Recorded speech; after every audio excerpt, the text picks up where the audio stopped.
Rise of Italy.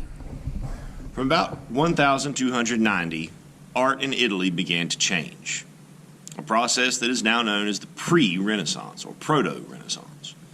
Christian art of the Byzantine Empire, centered around modern-day Turkey, had been flat and unrealistic.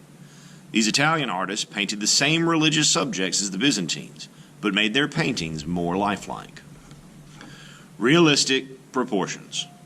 Although little is known of his life, the Florentine artist Cimabue may have been the first Italian artist to break away from some of the styles of Byzantine painting. Although he used Christian imagery that was similar to Byzantine painters, he created more lifelike proportions and shading. Madonna Enthroned, 1280 to 1285 CE, Cimabue. This resembles a Byzantine composition, but with a more lifelike figure of Jesus, as opposed to the tiny little man that we see in Byzantine art. A more natural look. Florence-born Giotto di Bondone painted pictures that looked more natural and realistic than the stylized Byzantine paintings. He did this through his use of light and dark tones, by making his figures overlap and by adding facial expressions to convey emotions. The Kiss of Judas, 1304 to 1306, by Giotto di Bondone.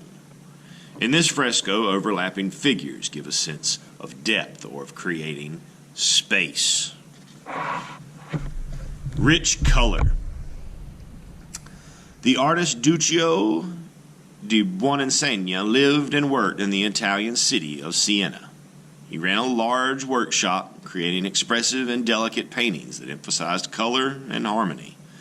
In contrast to the sharp lines of Byzantine art, Duccio painted soft figures in warm colors. Healing the Man Born Blind, 1307 to 1311, Duccio.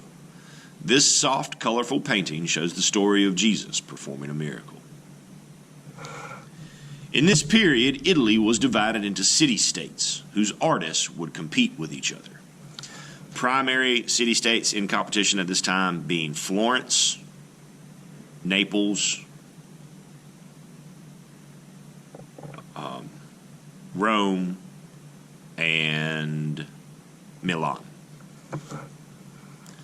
Tempera and fresco. Italian artists of this period painted with two types of paint.